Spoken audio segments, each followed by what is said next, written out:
தென்கட்சி கோ. சாமிநாதன் ஐயா அவர்களின் இன்று ஒரு தகவல். நகைச்சுவை கதைகள்.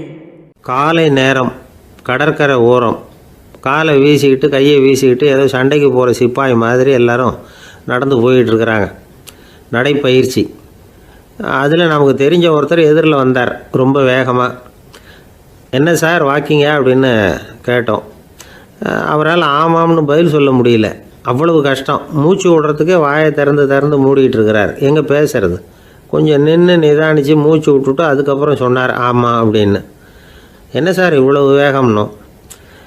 உங்கள் பேச்சை கேட்டுவிட்டு தான் சார் நடக்க ஆரம்பித்தோம். நீங்கள் தான் அடிக்கடி சொல்லிகிட்டு இருந்தீங்க நடக்கிறது நல்லதுன்னு. அன்னையிலேருந்து ஆரம்பிச்சுட்டேன். ஆனால் ரொம்ப கஷ்டமாக இருக்குது சார். இப்போ பாருங்கள், உங்கள்கிட்ட சுலபமாக பேசக்கூட முடியல, மூச்சு வாங்குது, உடம்பு கூட வலிக்கிறது மாதிரி இருக்குது அப்படின்னு அவர் பாட்டுக்கு பேச ஆரம்பிச்சிட்டார். உங்களை யார் சார் இவ்வளவு வேகமாக நடக்க சொன்னது? வேகத்தை குறைங்க, மெதுவாக நடங்க அப்படின்னோம். நீங்கள் நடக்கிறதுனால என்னென்ன சௌகரியம்னு அன்றைக்கி சொன்னீங்களே தவிர சௌகரியமாக நடக்கிறது எப்படின்னு சொல்லலையே அப்படின்னார் அவர். இன்னமும் லேசாக மூச்சு வாங்கிக்கிட்டே சொன்னால் கூட இவர் சொல்கிறதுலேயும் ஒரு நியாயம் இருக்குது. அதனால் இந்த நடைப்பயிற்சி பண்ணுறவங்க கவனிக்க வேண்டிய சில முக்கியமான குறிப்புகள் இருக்குது. அது என்னென்னங்கிறத அவங்க தெரிஞ்சுக்கணும். அது தெரிஞ்சு வச்சுக்கிறது நல்லது. இதெல்லாம் மருத்துவ நிபுணர்கள் சொல்கிற குறிப்புகள். அவங்க என்ன சொல்கிறாங்க தெரியுமா? உங்கள் வயசு 40க்கு மேலேயா? உங்கள் எடை இருக்க வேண்டியதை விட 10 கிலோ அதிகமாக இருக்குதா? நீங்கள் புகை பிடிக்கிறவரா?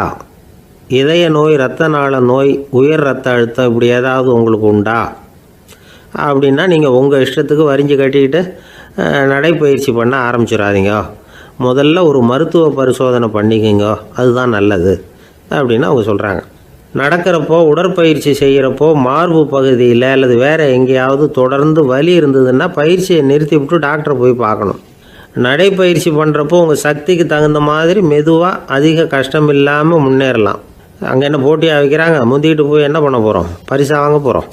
அதனால் நிதானம் அவசியம் அப்படிங்கிறது அவங்க ஆலோசனை. தொந்தரவு கொடுக்காத ஷூ, ட்ரெஸ்ஸு இதுகளை உபயோகப்படுத்துங்க. பாதத்தில் ஆடு தசை இருக்குல்ல, அங்கே ஏதாவது பிரச்சனை இருந்ததுன்னா டாக்டரை பாருங்கள். இந்த பாதத்தில் வலி வரும் அந்த இடத்துல. வெயில் காலமாக இருந்தால் தலைக்கு தொப்பி வச்சுக்கோங்க. பனியில் நடந்தாலும் அப்படி தான், தலையை பத்திரமா பார்த்துக்குங்க.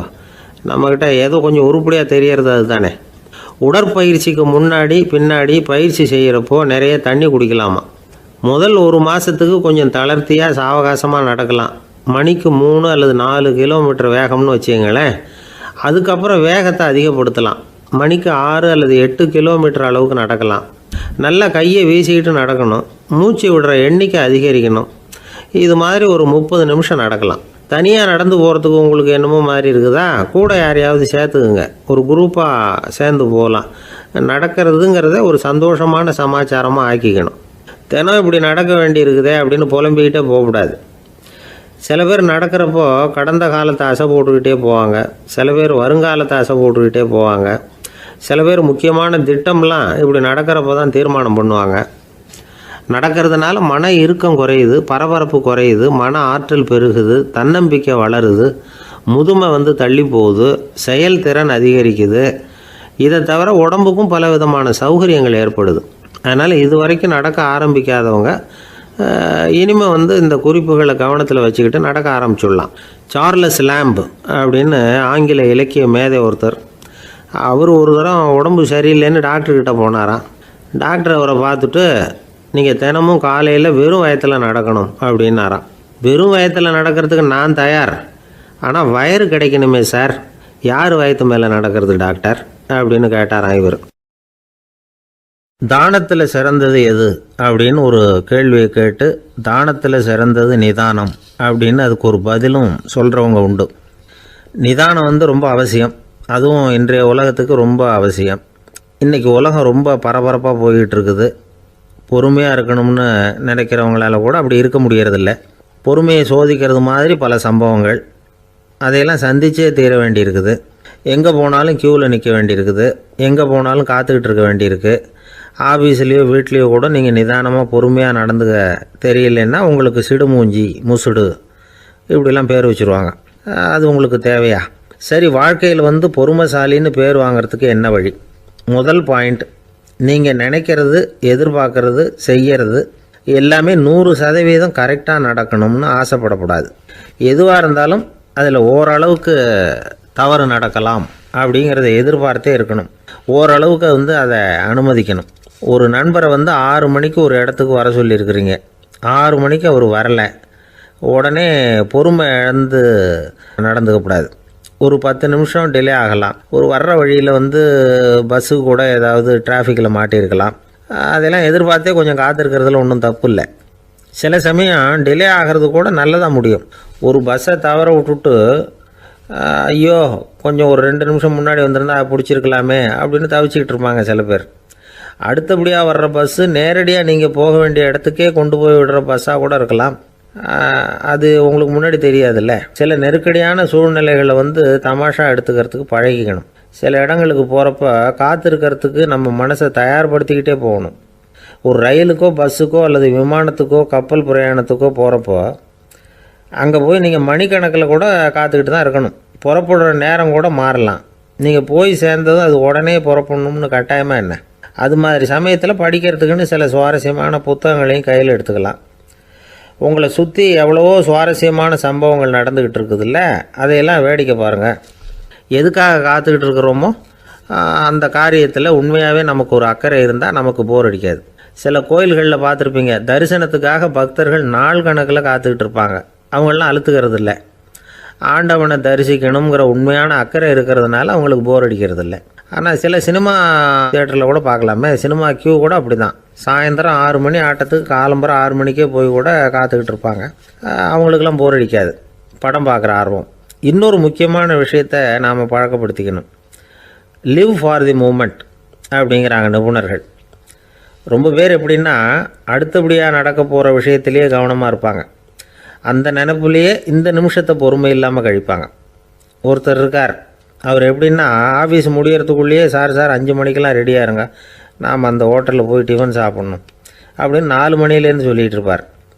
4:55 பரபரப்பாக ஓடி வருவார். 2 பேரும் புறப்படுவோம், ஹோட்டலுக்கு போவோம், சாப்பிட்டுக்கிட்டு இருப்போம். அப்படி சாப்பிட்டுட்டு இருக்கிறப்பே சார் சாப்பிட்டு முடித்ததும் நேராக ஒரு ஜவுளி கடைக்கு போகிறோம் அப்படிம்பார். பரபரக்க சாப்பிட்டு முடிப்பார், புறப்படுவார்.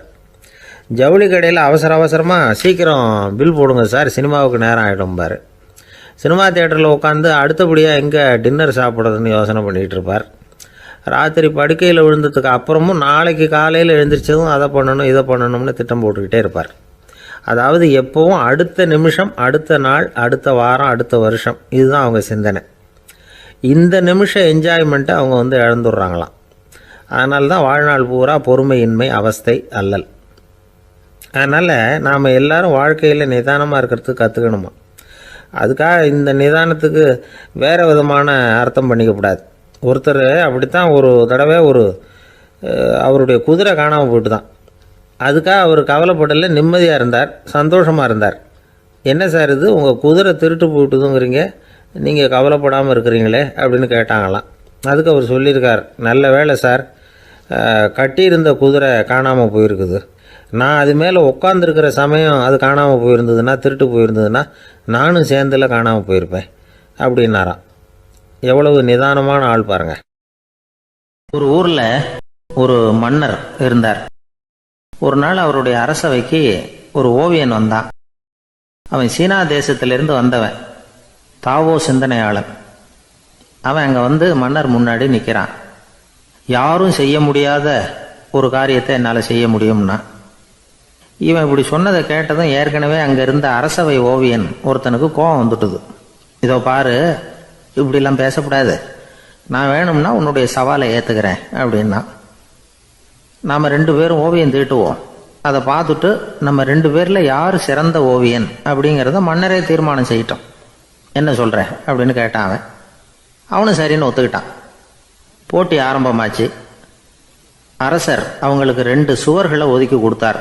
6 மாத காலம் அவகாசம் கொடுத்தார். 2 ஓவியர்களும் அவங்கவுங்க வேலையை ஆரம்பித்தாங்க. இரவு பகலாக வேலை செய்ய ஆரம்பிச்சுட்டாங்க.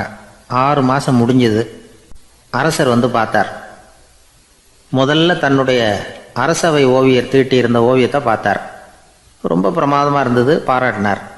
இதோ பாரு, உன்னுடைய ஓவியம் அற்புதமாக இருக்குது, உயிரோட்டம் உள்ளதாக இருக்குது, கலையின் உச்சமே இதுதான், இதை விட சிறந்த ஒரு ஓவியத்தை வேற யாராலையும் படைக்க முடியாது அப்படின்னார். அதுக்கப்புறம் அந்த சீன ஓவியன்கிட்ட போனார். எங்கே உன்னுடைய ஓவியம்னு கேட்டார். திரைச்சீலையை விலக்கி விட்டு பாருங்கன்னா மன்னர் அந்த திரைச்சீலையை விளக்குனார். உள்ளே ஓவியம் இருக்க வேண்டிய இடம் கண்ணாடி மாதிரி தெரிஞ்சுது. அவன் அந்த 6 மாத காலமாக அந்த சுவரை தேய்ச்சி தேய்ச்சி கண்ணாடி மாதிரி ஆக்கி வச்சிருக்கிறான். அதுக்கு நேராக எதிர் சுவரில் அரசவை ஓவியம் தீட்டின ஓவியம் இருக்குது. அது எதிரில் இருந்த இந்த கண்ணாடியில் பட்டு பிரதிபலிக்குது. மன்னர் யோசனை பண்ண ஆரம்பித்தார். அப்புறம் அந்த சீன ஓவியனை பார்த்து கேட்டார், இதை பாரு, நீ என்னுடைய ஆளை தோற்கடிச்சுட்ட அப்படிங்கிறதுல சந்தேகம் இல்லை. ஆனாலும் எங்களை ஏமாத்தி இருக்கிற, எந்த ஓவியமும் நீ வரையிலையே அப்படின்னார். அரசே, இதுதான் உண்மையான ஓவியம், உயிருள்ள ஓவியம். இது மனோபாவங்களை பிரதிபலிக்கும், மாறுகின்ற காலங்களை அப்படியே காட்டும் அப்படின்னா அந்த சீன ஓவியன். கையால் வரைகிற ஓவியங்களில் சலனம் இல்லை, கண்ணாடி அப்படி கிடையாது. சக்தியின் ஓட்டம் அதில் எப்பவும் இருந்துக்கிட்டே இருக்கும். கண்ணாடி மட்டுமே ஜீவன் உள்ள ஓவியமாக இருக்க முடியுங்கிறத அந்த சீன ஓவியன் தெரிஞ்சு வச்சிருந்தான். ஏன்னா அவன் ஒரு தாவோ சிந்தனையாளன். ஒவ்வொரு குழந்தையும் இந்த கண்ணாடியோடு தான் பிறக்குது. ஆனால் நாம் என்ன செய்கிறோம்னா ஓவியங்களை கண்ணாடி மீது பதிப்பிச்சு விடுறோம். கண்ணாடி நம்மளை பிரதிபலிக்குது. நம்முடைய அழகோ அவலட்சணமோ கண்ணாடியை பாதிக்கிறது இல்லை. ஏன்னா அதுக்கு மனம் கிடையாது. கடந்து போன வினாடியை பற்றி அது சிந்திக்கிறது இல்லை. அடுத்த கணத்தை பற்றின எதிர்பார்ப்பும் அதுகிட்ட கிடையாது. அதுதான் பற்றற்ற நிலை. மனிதனுக்கு தேவைப்படுறது அதுதான். கண்ணாடி கிட்டே இருந்து நாம் கற்றுக்கொள்ள வேண்டிய பாடம் இது. வாழ்க்கையில் மனிதர்களை நேசிக்கலாம், உலகின் அழகையெல்லாம் பிரதிபலிக்கலாம், ஆனால் எதையும் பற்றி கொண்டு விடக்கூடாது அப்படிங்கிறது பெரியவர்கள் அறிவுரை. துயரம்ங்கிறது பற்றுக்களின் சாயை. கண்ணாடி முன்னாடி நிற்கிறப்போவெல்லாம் நமக்கு இந்த ஞாபகம் வரணுமா. ஒரு குடும்பத் தலைவர் ஒரு நாள் காலையில் விடிஞ்சு எழுந்திரிச்சதும் சத்தம் போட்டார். யார் இந்த கருங்குரங்கு படத்தை என் ரூமில் கொண்டாந்து மாட்டி வச்சது அப்படின்னு கத்தினார். சமையல் கட்டிலிருந்து மனைவி பதில் சொன்னாங்க, தூக்க கலக்கத்தில் உளராதுங்க, நல்லா பாருங்க, அது படம் கிடையாது, முகம் பார்க்குற கண்ணாடி அப்படின்னாங்க. கப்பல் கடலில் போய்கிட்டு இருக்கு. புயல், சூறாவளி, அலையெல்லாம் பெருசு பெருசாக ரொம்ப உயரமாக உண்டாகுது. கடுமையான காற்றுலேயும் வேகமான அலைகள்லேயும் சிக்கி அந்த கப்பல் தடுமாறுது. திசை மாறி போச்சு. எந்த பக்கம் போயிட்டு இருக்கிறோம்னே தெரியல. அந்த கப்பலை செலுத்திக்கிட்டு இருந்த மாலுமி ரொம்ப சாமர்த்தியமாக செயல்பட்டார். தன்னுடைய அறிவாற்றலையும் திறமையையும் முழுமையாக பயன்படுத்தினார். அந்த கப்பலை கட்டுப்படுத்தினார்.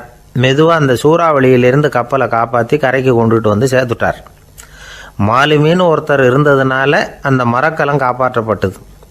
மாலுமின்னு ஒருத்தர் இல்லைன்னு வச்சுக்கோங்க, அந்த கப்பலோட கதி என்னவாயிருக்கும் யோசிச்சு பாருங்க. ஒரு கோபக்காரனுடைய நிலைமையும் அப்படித்தானா.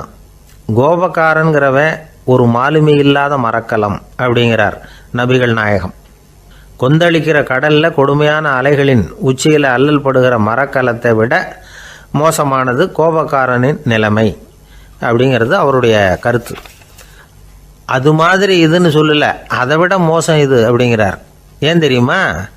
ஒரு கப்பல் கடலில் தடுமாறினா அதை சரிப்படுத்த மாலுமி இருக்கிறார். அவர் தன்னுடைய சாமர்த்தியத்தினால் அதை கட்டுப்படுத்தி சரியான வழிக்கு கொண்டுட்டு வந்துடுவார். ஆனால் கோபக்காரனுடைய நிலைமை அப்படி இல்லை அப்படிங்கிறார் நபிகள் நாயகம். மனித மனம் ஒரு மரக்கலம், அறிவு அதில் இருக்கிற மாலுமி. மாலுமி மரக்கலத்தை செலுத்துகிறான், அவனுக்கு கட்டுப்பட்டு அது ஓடுது. ஆனால் கோபக்காரனுங்கிற மனுஷங்கிட்ட அறிவுங்கிற மாலுமி சரியாக வேலை செய்ய மாட்டான். ஏன்னா கோபம் அந்த மாலுமியின் கண்களை அவிச்சிரும், காதுகளை கேட்காம பண்ணிவிடும். கண்ணையும் காதையும் மூடிவிட்டு கப்பலை ஓட்டுனா எப்படி ஓட்டுறது? அதனால் கோபக்காரன் மாலுமி இல்லாத மரக்கலம். இடி மின்னலில் மாட்டிக்கிட்டு கஷ்டப்படுற கப்பல் மாதிரி கஷ்டப்படுறான். பெரியவங்கள்லாம் என்ன சொல்கிறாங்க? உனக்கு கெடுதல் பண்ணவனுக்கும் நீ நன்மையை செய், எவருடைய விருப்பு வெறுப்பையும் பொருட்படுத்தாதே. பரம எதிரிக்கும் நீ நன்மை செய்ய ஆரம்பித்தா உன்னுடைய தூய நிலையை பார்த்துட்டு அவனும் உனக்கு நெருக்கமான நண்பனாக ஆயிடுவான். இதுதான் பெரியவங்க நமக்கு சொல்லியிருக்கிறது. புனித குரான் சொல்கிறது என்ன? தீமையை நன்மையை கொண்டே நீர் தடுத்து கொள்ளும் அப்படின்னு சொல்லப்பட்டிருக்கு. அதில் இன்னா செய்தாரை ஒருத்தல் அவர் நாண நன்னயம் செய்து விடல் அப்படிங்கிறார் திருவள்ளுவர். செல்வந்தர் ஒருத்தர்கிட்ட ஒரு சிறுவன் ஆடு மேய்ச்சிக்கிட்டு இருந்தானா. பெரியவர் அவனை கூப்பிட்டு, நீ நேராக போய் ஒரு ஆட்டில் உள்ள ரொம்ப நல்ல பகுதி எதுவோ அதை எடுத்துக்கிட்டு வா அப்படின்னாராம். இவன் போனான். ஒரு ஆட்டு உடம்புல இருந்த நாக்கு, இருதயம், இது ரெண்டையும் எடுத்துகிட்டு வந்து கொடுத்தானான். பெரியவர் வாங்கி பார்த்தார். அதுக்கப்புறம் இப்போ நீ போய் இன்னொரு ஆட்டில் இருக்கிற ரொம்ப கெட்ட பகுதி எதுவோ அதை எடுத்துகிட்டு வா அப்படின்னாராம்.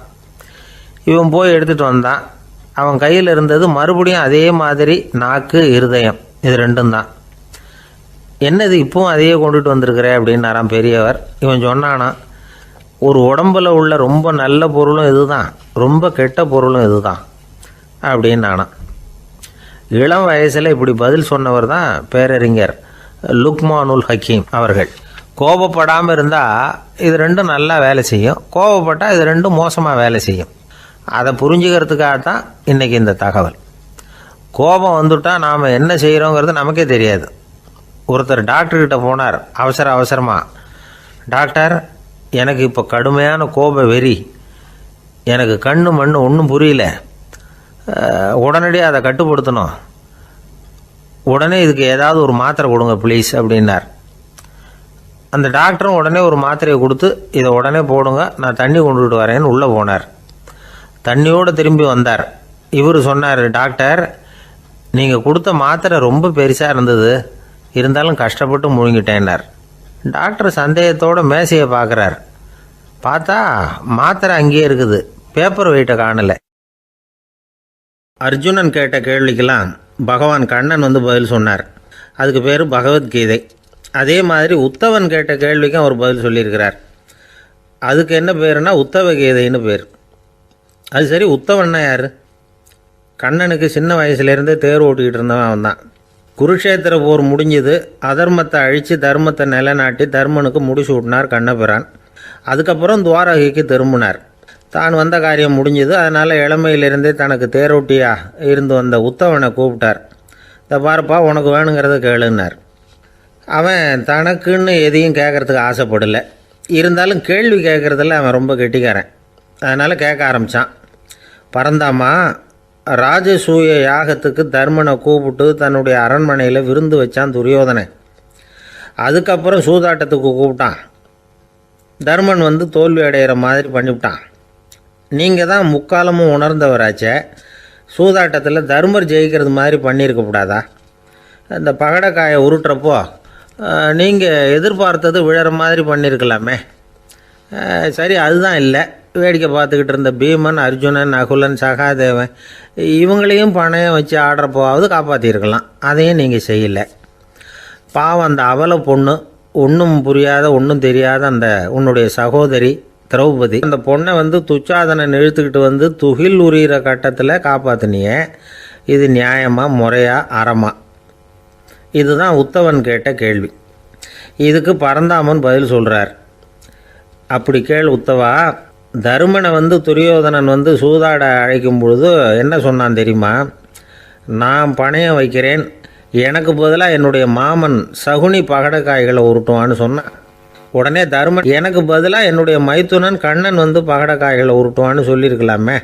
அப்படி சொல்லலை.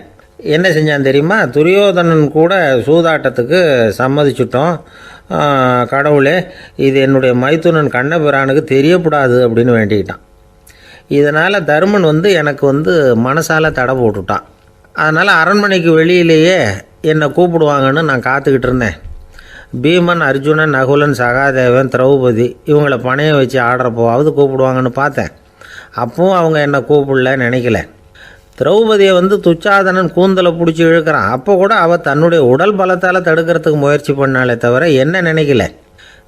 துரியோதனன் சபைக்கு இழுத்து செல்லப்பட்ட திரௌபதி அறநூல்களையும் அரச நீதிகளையும் சொல்லிக்கிட்டு இருந்தாலே தவிர என்ன நினச்சே பார்க்கல.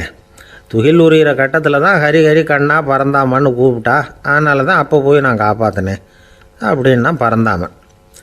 அப்படின்னா நீ அழைச்சாதான் போவியா, நீயா போக மாட்டியா அப்படின்னு கேட்குறான் உத்தவன்.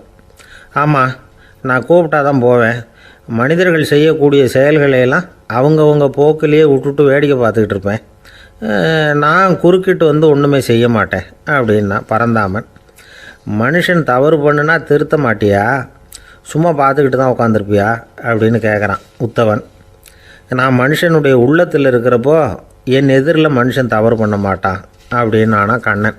அதாவது யார் நினைக்கிறாங்களோ அவங்க உள்ளத்துலலாம் அவன் இருக்கிறான். அப்படி இருக்கிறப்போ தவறு செய்ய மனுஷன் அஞ்சுவான். இதுதான் உத்தவ கீதைங்கிறது. இந்த காலத்துலேயும் சில பேர் பகவான் மாதிரி அடுத்தவங்க கஷ்டப்படுறத வேடிக்கை பார்த்துக்கிட்டு இருக்கிறது உண்டு. அன்றைக்கி அப்படித்தான். நடுத்தெருவில் ஒரு திருடனை பிடிச்சி எல்லாரும் சேர்ந்து அடிச்சுக்கிட்டு இருக்கிறாங்க. ஒரு ஆள் மட்டும் தள்ளி நின்று அதை வேடிக்கை பார்த்துக்கிட்டு இருக்கான். பார்த்துக்கிட்டு சிரிச்சுக்கிட்டு இருக்கிறான்.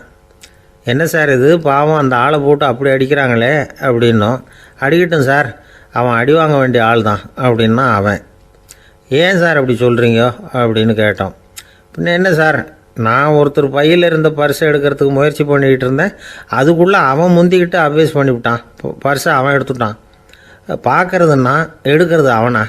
என்ன சார் நியாயம் இது? நல்லா வாங்கட்டும் அப்படிங்கிறான். ஜெருசலேம் அங்கே உள்ள ஒரு தேவாலயம். அதில் உள்ள பலிபீடத்தின் முன்னாடி ஒரு பெட்டி உண்டு. அது காணிக்கை பெட்டி. ஆலயத்துக்கு வர்றவங்க பிரார்த்தனை பண்ணிவிட்டு திரும்பி போகிற சமயத்தில் அந்த பெட்டியில் காணிக்கை போடுவாங்க. அவங்களால எவ்வளவு முடியுமோ அவ்வளவு போடுறது வழக்கம். அவங்கவுங்க வசதிக்கு தகுந்த மாதிரி போடுவாங்க. வசதி உள்ளவங்களாக இருந்தாலும் சரி, வசதியே இல்லாத வறியவர்களாக இருந்தாலும் சரி, ஆலய காணிக்கை பெட்டியில் காசு போடுறது அவங்களுக்கு ரொம்ப பெருமையான ஒரு செயல். ஒரு சமயம் இயேசு தம்முடைய சீடர்களோடு அந்த ஆலயத்துக்கு வரார். அங்கே உட்காந்து ரொம்ப நேரம் வழிபாடு பண்ணிகிட்டு இருக்கிறார். சீடர்களும் அந்த ஜபத்தில் கலந்துக்கிட்டாங்க. வழிபாடு முடிஞ்சுது. இயேசு உட்காந்துருக்கிறார். காணிக்கை பெட்டியில் காசு போடுறவங்கள கவனிக்கிறார். சீடர்களும் அதையே கவனிச்சிக்கிட்டு இருக்கிறாங்க. ரொம்ப பேர் வரிசையாக வந்தாங்க. அவங்களால முடிஞ்ச அளவுக்கு காசு போட்டுட்டு அவங்க பாட்டுக்கு போய்கிட்டு இருக்கிறாங்க. வசதியானவங்க நிறைய பேர் வந்தாங்க. அதுக்கு மத்தியில் வயசான ஒரு அம்மா, அவங்களும் வந்து காசு போட்டுட்டு போகிறாங்க.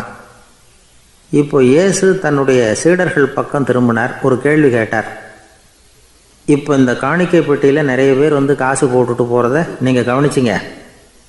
இன்றைக்கி இந்த காணிக்கை பெட்டியில் ரொம்பவும் அதிகமாக காசு போட்டது யார் அப்படின்னு கேட்டார். முதல்ல வந்தார் ஒரு பெரிய மனுஷன், அவர் தான் அதிகமாக போட்டார் அப்படின்னார் ஒருத்தர். மூணாவதாக வந்தவர் தான் அதிகமாக போட்டார், நான் கவனித்தேன் அப்படின்னாரு இன்னொருத்தர்.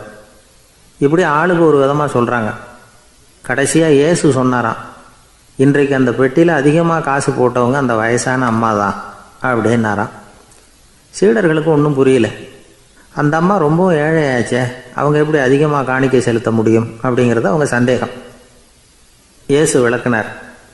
நிறைய பேர் வந்தாங்க, நிறையவே காசுகள் போட்டாங்க, அது உண்மைதான். ஆனால் அந்த அம்மா என்ன பண்ணாங்க கவனிச்சிங்களா? வந்தாங்க, தன்னுடைய காசு பையை திறந்தாங்க, அப்படியே கொட்டுனாங்க. அதில் இருந்தது 2 காசுகள் தான். அந்த 2 காசும் காணிக்கை பெட்டியில் விழுந்துட்டுது. மற்றவங்கள்லாம் தங்கள்கிட்ட இருந்த செல்வத்தின் ஒரு சிறு பகுதியை எடுத்து பெட்டியில் போட்டாங்க. ஆனால் இந்த அம்மா தன்கிட்ட என்ன இருந்ததோ அதை அப்படியே போட்டுட்டாங்க. தன்னுடைய பிழைப்புக்காக வச்சுருந்த அவ்வளவையும் இழக்கிறதுக்கு தயாராகிட்டாங்க. அவ்வளவு தாராள மனசு அவங்களுக்கு. அதனால் அவங்க செலுத்தின காணிக்கை தான் அளவில் அதிகம் அப்படின்னார். விலை மதிப்பில்லாத முத்து புதையல் ஒருத்தனுக்கு கிடைக்க போகுதுன்னு வச்சுக்கோங்க. அதன் மதிப்பை உணர்ந்தவன் என்ன பண்ணுவான்? அதை அடையிறதுக்காக தன்கிட்ட இருக்கிற எதையும் கொடுக்கறதுக்கு தயாராக இருப்பான் இல்லையா? அது மாதிரி தான் இதுவும் அப்படின்னார். உலக மதிப்பீடுகளை துரும்பா தூசியாக மதித்து அதையெல்லாம் உதறி விடுகிறவன் இறையருள் அப்படிங்கிற இணையில்லாத செல்வத்தை பெறுகிறான் அப்படிங்கிறது இதில் உள்ள கருத்து. இறைவனுக்காக இழப்பதுன்னா துன்பப்படுகிறவர்களுக்காக, ஏழைகளுக்காக, ஏதுமற்றவர்களுக்காக இழப்பது அப்படின்னு அர்த்தம். உங்கள் அயலானுக்கு நீங்கள் என்ன உதவி செய்தாலும் அதை எனக்கே செய்கிறீர்கள் அப்படின்னு இயேசு சொல்லியிருக்கிறார். அடுத்தவங்களுக்கு உதவணுங்கிற குணம் இன்னைக்கு ரொம்ப குறைஞ்சி போச்சு. ஒருத்தன் வாழைப்பழத்தோல் வழுக்கி கீழே விழுந்துட்டான். பக்கத்தில் இருந்த நண்பன் உடனே இவனை தூக்கிக்கிட்டு போய் ஆஸ்பத்திரியில் சேர்த்துட்டான். அதுக்கப்புறம் சொன்னான், நீ அந்த வாழைப்பழத்தோலில் காலை வைக்க போகிறத முன்னாடியே நான் கவனிச்சுட்டேன் அப்படின்னானா. அப்படின்னா அப்போவே நீ எனக்கு உதவி செஞ்சுருக்கலாமே அப்படின்னானா அவன். நான் டாக்டருக்கு உதவலாம்னு நினச்சிட்டேன் அப்படின்னா இவன். ஒரு பள்ளிக்கூடம் வகுப்பு நடந்துக்கிட்டு இருக்கு. ஆசிரியர் பாடம் நடத்திக்கிட்டு இருக்கிறார். நடத்தி முடித்த உடனே கேட்டார், மாணவர்களே, இதுவரைக்கும் நான் நடத்தின பாடத்தில் உங்களுக்கு ஏதாவது சந்தேகம் இருக்கா அப்படின்னு கேட்டார். அப்புறம் ஒவ்வொருத்தராக கேட்டார். ஒரு மாணவன் எழுந்திரிச்சான். சார், எனக்கு சந்தேகம் எதுவுமே இல்லைன்னா. ஏன்னு கேட்டார். ஏன்னா எனக்கு நீங்கள் நடத்தின பாடம் தெளிவாக புரிஞ்சுட்டுது, அதனால் சந்தேகம் வரலன்னா. இன்னொரு மாணவன் எழுந்திருச்சான், சார் எனக்கும் சந்தேகம் எதுவும் இல்லைன்னா. ஏண்டான்னு கேட்டார். ஏன்னா எனக்கு நீங்கள் நடத்தின பாடம் எதுவுமே புரியல, அதனால் சந்தேகம் வரல அப்படின்னா. இந்த இடத்துல நாம் கொஞ்சம் சிந்திச்சு பார்க்கணும். இந்த உலகத்தில் எல்லாம் புரிஞ்ச ஒருத்தனுக்கும் சந்தேகம் வராது, எதுவுமே புரியாத ஒருத்தனுக்கும் சந்தேகம் வராது. அறகுறையாக புரிஞ்சுக்கிட்டவன் இருக்கான் பாருங்க, அவனுக்கு தான் அடிக்கடி சந்தேகம் வரும். ஆக மாணவர்களை இந்த 3 வகையாக பிரிக்கலாம். அதே மாதிரி தான் மனிதர்களையும் 3 வகையாக பிரிக்கிறாங்க ஆன்மீகவாதிகள். ஒரு ஆன்மீக பெரியவர் என்ன சொல்கிறார் தெரியுமா? இந்த உலகத்தில் 3 வகையான மனிதர்கள் இருக்கிறாங்களாம். முதல் வகை எப்படி தெரியுமா? இவங்களுக்கு எதையும் தெரிஞ்சுக்கணுங்கிற அவசியமே கிடையாது. ஏன்னா அவங்களுக்கு எல்லாமும் தெரியும். இவங்க ஞானத்தின் முழு வடிவாக இருக்கிற காரணத்தினால அவங்களுக்கு எந்த சந்தேகமும் இல்லை, எந்த கேள்விகளும் கிடையாது. இந்த நிலையில் இருக்கிறவன் கிருஷ்ணன். எல்லாத்துக்கும் விட தெரிஞ்சுக்கிட்ட நிலையில் அவன் விடையாக மாறிவிட்டான் அப்படின்னு சொல்லுவாங்க. 2வது நிலையில் இருக்கிறவன் அர்ஜுனன். இவனுக்கு எப்போ பார்த்தாலும் கேள்விதான், சந்தேகம்தான். பதில் சொல்ல சொல்ல அவனுக்கு இருக்கிற சந்தேகமும் அதிகமாகிக்கிட்டே இருக்கும், குறையவே குறையாது. அர்ஜுனன் மாதிரி உள்ளவங்க எப்பவும் கேள்வி கேட்டுக்கிட்டே இருப்பாங்க. ஒரு கேள்விக்கு விட கிடைச்சுட்டுன்னு வைங்க, உடனே இன்னொரு கேள்வி அவங்ககிட்ட இருந்து வரும். கிருஷ்ணனுடைய நிலை எப்படின்னா அது கேள்விகளே அற்ற ஒரு நிலை. அர்ஜுனனுடைய நிலை எப்படின்னா அது கேள்விகளை தவிர வேறு எதுவும் அற்ற ஒரு நிலை. இவங்களை தவிர இன்னொரு ஆள் இருக்கிறான், அவனுக்கும் கேள்விகள் அற்ற ஒரு நிலை தான். அவன் யாருன்னா துரியோதனன். இவனுக்கு தெரிஞ்சுக்கணுங்கிற எண்ணமே சுத்தமாக கிடையாது. ஆவலே இல்லைங்கிறதுனால அதை புரிஞ்சுக்கணுங்கிற அவசியமும் இல்லை. அதனால் அவனுக்கு கேள்விகள் அற்ற ஒரு நிலையில் அவன் இருந்துகிட்டு இருக்கிறான். எல்லா பதிலும் தெரிந்து கொண்ட நிலையில் கிருஷ்ணனும் கேள்விகள் அற்ற நிலையில் இருக்கிறான். தெரிஞ்சுக்கணுங்கிற ஆவலே இல்லாத துரியோதனனும் கேள்விகள் அற்ற நிலையிலே இருக்கிறான். இப்படியும் இல்லாமல் அப்படியும் இல்லாமல் 2ம் கெட்ட நிலையில் இருக்கிறானே, அவன் தான் அர்ஜுனன். அதனால் பெரியவங்கள்லாம் என்ன சொல்கிறாங்கன்னா, இந்த உலகத்தில் அர்ஜுனன்களாக இருக்கிறவங்க ஒன்று துரியோதனனாக மாறிடணும், இல்லைன்னா கிருஷ்ணனாக மாறிடணும். இதை தவிர வேற வாய்ப்பு இல்லை. துரியோதனன் மாதிரி உள்ளது விலங்கு நிலை, கிருஷ்ணன் மாதிரி உள்ளது தெய்வ நிலை. அர்ஜுனன் விலங்காவும் ஆக முடியல, தெய்வமாகவும் ஆக முடியல. இப்படி 2ம் கெட்டானா இருக்கிற வரைக்கும் இந்த கேள்விகளும் பிரச்சனைகளும் இருந்துக்கிட்டே தான் இருக்கும். இதுதான் பெரியவர்கள் சொல்லுகிற அனுபவ உண்மை. ஒரு ஆசிரியர் ரொம்பவும் விரிவாக விளக்கமாக பாடம் நடத்தின பிறகு, மாணவர்களே ஏதாவது சந்தேகம் இருந்தால் கேளுங்கன்னாராம். ஒரு மாணவன் எழுந்திருச்சான், சார் எனக்கு ஒரு சந்தேகம்னா. என்னன்னு கேட்டார். இது வரைக்கும் என்ன பாடம் சார் நடத்துனீங்க அப்படின்னா அந்த பையன். ரொம்ப பேருக்கு கூட்டத்தில் பேசுறதுன்னா பயம். நமக்கு ஒன்றும் தெரியாதுன்னு மற்றவங்க நினச்சிடக்கூடாதுங்கிற எண்ணம் தான் இதுக்கு காரணம். ரொம்ப முக்கியமான ஒரு கூட்டம்னா பயம் அதிகமாக இருக்கும். முக்கியமானவங்கள்லாம் வருவாங்களே, அவங்களாம் நம்மளை பற்றி மட்டமாக நினச்சிருவாங்களே அப்படிங்கிற பயம் வந்துடும். ஆனால் மேடை பேச்சுங்கிறது அவ்வளவு கடினமான ஒரு காரியம் இல்லைங்கிறாங்க அது சம்பந்தமான நிபுணர்கள். யாரும் பேச்சாளர் ஆகலாம், இது ஒன்றும் பெரிய கிஃப்ட்டு கிடையாது அப்படின்னு அவங்க சொல்கிறாங்க. நீங்கள் ஒரு சிறந்த பேச்சாளர் ஆகணுமா அப்படின்னா அதுக்குன்னு சில ஆலோசனைகளை சொல்லி வச்சுருக்கிறாங்க அனுபவசாலிகள். முதல் ஆலோசனை என்னென்னா, உங்கள் பேச்சு எளிமையாக இருக்கணும். ஏதாவது ஒரு கருத்து அல்லது 2 கருத்து சொன்னால் போதும். 20 அல்லது 30 கருத்துக்களை சொல்லிகிட்டே போகக்கூடாது. 2வது ஆலோசனை, நீங்கள் என்ன பேச போகிறீங்கிறது முதல்ல உங்களுக்கு நல்லா புரியணும்.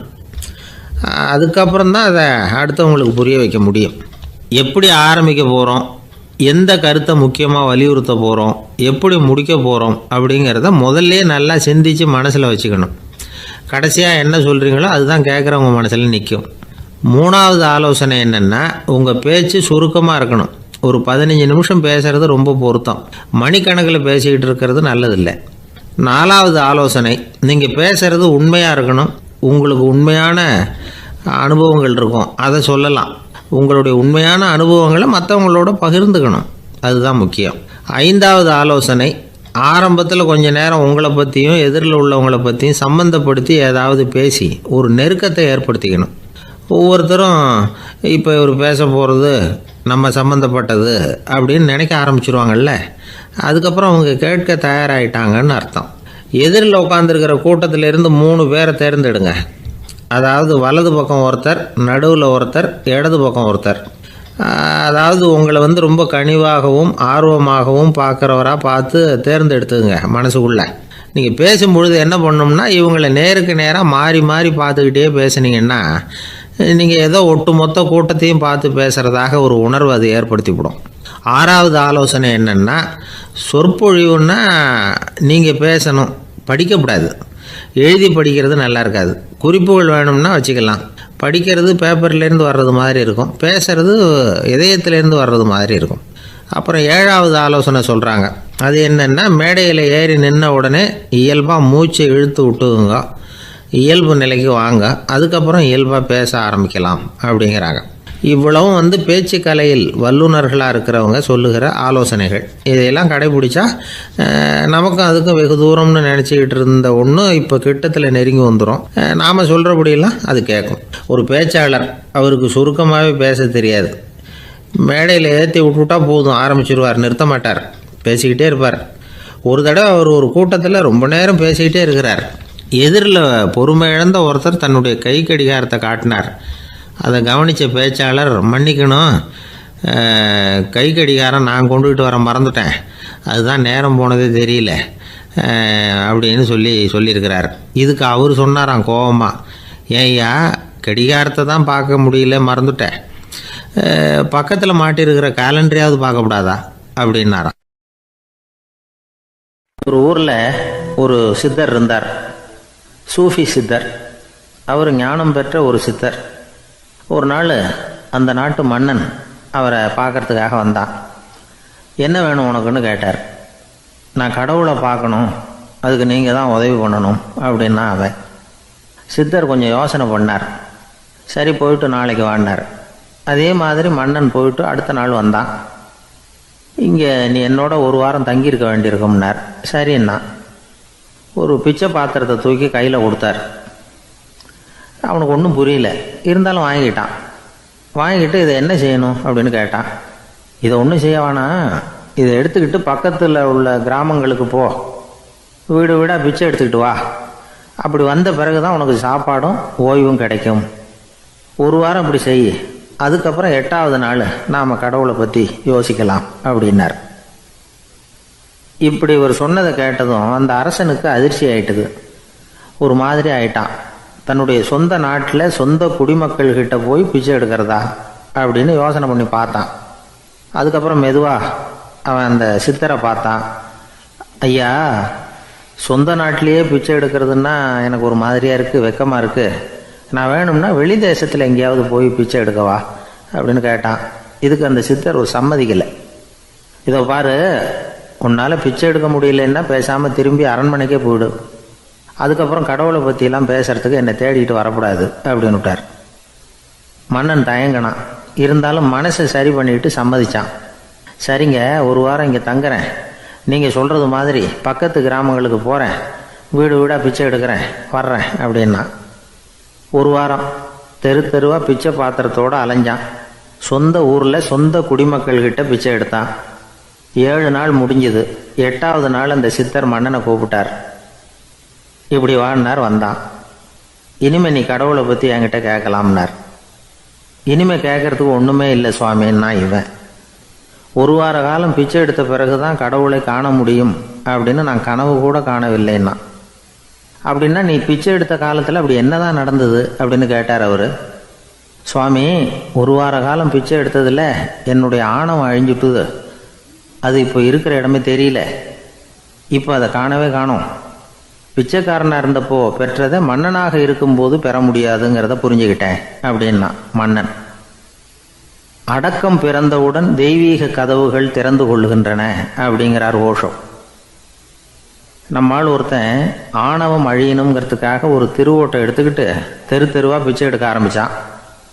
என்ன, தெய்வீக கதவுகள் திறந்துதா அப்படின்னு கேட்டார் ஒருத்தர். தெய்வீக கதவு திறக்கிறதுக்கு முன்னாடியே எங்கள் வீட்டு கதவு சாத்திக்கிட்டுதுன்னா. என்னடா சொல்கிறேன்னார். இனிமேல் வீட்டுக்குள்ளேயே வர வேணாம், இதையே தொழிலாக வச்சுக்கோ அப்படின்னு எங்கள் வீட்டில் சொல்லிவிட்டாங்க சார் அப்படின்னா. தென்கட்சி கோ. சாமிநாதன் ஐயா அவர்களின் இன்று ஒரு தகவல் நகைச்சுவை கதைகளை கேட்டு ரசித்தமைக்கு நன்றி.